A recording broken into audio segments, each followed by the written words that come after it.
No man land यह एक बेहतरीन अवार्ड विनिंग कहानी है एक लड़की की जिसने अपना सब कुछ खो दिया। तो मूवी शुरू करने से पहले चैनल को सब्सक्राइब कर लें। तो कहानी की शुरुआत होती है 2011 में, जहां फर्म नाम की लड़की अपनी जिंदगी के सबसे बुरे वक्त से गुजर रही है। हाल ही में उसके पति की मृत्यु हो गई और वो जिस कंपनी में काम करती थी वो भी अब बंद हो चुकी है। वो अपना सारा सामान एक वैन में रखती है जिसे उसने अपना सब कुछ बेचकर खरीदा है और अब ये वैन ही उसका घर है। और वो जॉब ढूंढने के लिए एक सफ़र पर निकल जाती है और कुछ दिन बाद उसे अमेजोन में जॉब भी मिल जाती है, पर वो जॉब टेम्परेरी होती है। इसका मतलब उसे कुछ दिन बाद यहाँ से भी जाना होगा। फर्क को यहाँ उसी की तरह एक लेडी मिलती है जो उसकी तरह ही वैन में रहती है। उसका नाम लिंडा होता है। उन दोनों की दोस्ती हो जाती है। एक दिन लिंडा फर्क को अपनी कहानी सुनाती है। वो बताती है, सन 2008 में मैं पूरी तरह टूट चुकी थी और मैंने घर के साथ खुद को जलाने की सोची, पर मेरे पास 2 डॉग्स थे। मैं उन्हें अकेला नहीं छोड़ सकती थी। तब मैंने अपनी उस ज़िंदगी को याद किया जहां मैंने 12 साल की उम्र से काम करना स्टार्ट कर दिया था और अब मैं 62 साल की थी। फिर मैंने ऑनलाइन सर्च किया जहां मैंने बॉब बेल्स की वीडियोस को देखा। वो उन लोगों की मदद करता है जो सड़कों पर अकेले रहते हैं। वो उन्हें सड़कों पर सरवाइव करने का और जीने का तरीका सिखाता है। और लिंडा फर्क को भी उस सेमिनार को अटेंड करने को कहती है, पर फर्क मना कर देती है। और कुछ दिन बाद फर्क का अमेजोन में कॉन्ट्रैक्ट भी ख़त्म हो जाता है। उसके बाद वो काम ढूंढने की बहुत कोशिश करती है, पर उसे काम नहीं मिलता और अब ठंड भी बहुत बढ़ गई है। तब वो फैसला करती है कि वो बॉब के सेमिनार अटेंड करेगी। और जब वो वहाँ जाती है तब लिंडा उसे वहीं मिलती है और वहाँ बहुत सारे ऐसे लोग होते हैं जिनका रहने का कोई ठिकाना नहीं होता। सब रात में अपनी अपनी कहानी सुनाते हैं। फिर हमें सुबह का वक्त दिखाते हैं जहाँ बॉब और फर्क बैठे हुए होते हैं। तब बॉब फर्क से कहता है, तुमने अपनी ज़िंदगी में बहुत कुछ खोया है। तुमने अपना पति खोया, अपनी जॉब खोई, अपने सब दोस्तों और रिश्तेदारों को पीछे छोड़कर तुम आगे आ गई। ये सब इतना आसान नहीं है। मेरे पास तुम्हारे सवालों का जवाब तो नहीं, पर मैं एक बात जानता हूँ, तुम एकदम सही जगह आई हो। यहाँ नेचर के साथ तुम्हें तुम्हारे सारे जवाब मिल जाएंगे। यहाँ जितने भी लोग आए हैं सब तुम्हारी तरह ही हैं।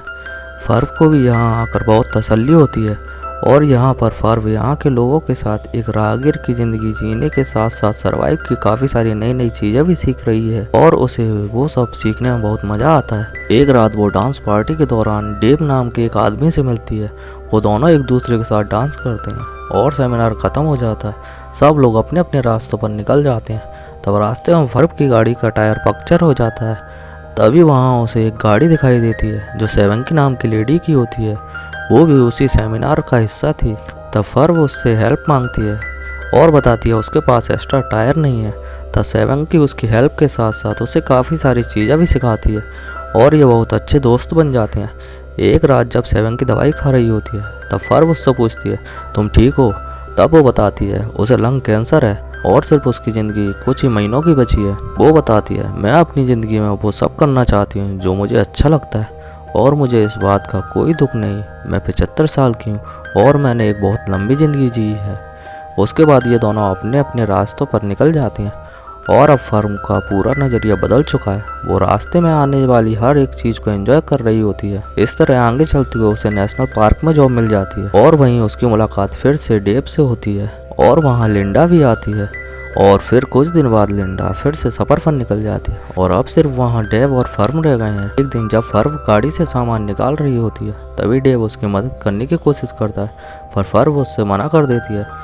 पर फिर भी डेव एक बॉक्स को बाहर निकालता है। इतने में उसकी प्लेट्स नीचे गिर जाती हैं जो फर्क के पिता ने उसे दी थी, जो अब टूट चुकी हैं। फर्क गुस्से में डेव को वहाँ से जाने को कहती है, पर बाद में उसे रियलाइज होता है कि उसे डेव से ऐसे बात नहीं करनी चाहिए थी। यहाँ नेशनल पार्क में और भी कुछ लोग आए हुए होते हैं जो इस बात से बहुत प्रभावित होते हैं कि फर्म एक राहगीर की जिंदगी जी रही है। फर्क डेव से मिलने उसकी बहन में जाती है और वो देखती है कि डेव बहुत बीमार है। वो डेव को हॉस्पिटल में एडमिट करा देती है जहाँ एक छोटी सी सर्जरी के बाद डेव ठीक हो जाता है और वो दोनों अब बहुत अच्छे दोस्त बन जाते हैं और एक रेस्टोरेंट में जॉब करना स्टार्ट कर देते हैं। जहाँ एक रात डेव का बेटा आता है और वो फर्म को बताता है कि डेव बहुत जल्दी दादा बनने वाला है और मैं चाहता हूँ वो अपने पोते से मिलने आए। अगली सुबह फर्म ये बात डेव को बताती है। वो बहुत खुश होता है पर जाने से हेजिटेट होता है। तब फर्म उसे समझाती है, तुम्हें वहाँ बिना सोचे जाना चाहिए और अपने पोते से मिलना चाहिए। तब डेव उसे भी साथ चलने की कहता है, पर फर्म उससे मना करके उससे कहती है, हो सकता है मैं कभी तुमसे मिलने आऊँ। डेव वहाँ से चला जाता है और ये फर्व खड़ी होकर देख रही होती है। अब फर्व की ज़िंदगी फिर से वैसे ही शुरू हो जाती है। वो नई नई जगह जाकर नए नए लोगों से मिलती है और अब उसे एक शुगर प्लांट में जॉब मिल गई है, पर वहाँ उसकी गाड़ी ख़राब हो जाती है। उसके रिपेयर में बहुत ज़्यादा खर्चा होता है, पर पैसे ना होने पर वो अपने एक दोस्त से मदद मांगने की कोशिश भी करती है, पर उसे कहीं से कोई मदद नहीं मिलती। तब वो कैलिफोर्निया अपनी बहन के पास चली जाती है। कुछ दिन रहने के बाद फर्व वहाँ से जाना चाहती है, पर उसकी बहन चाहती है वो उन्हीं के साथ रहे।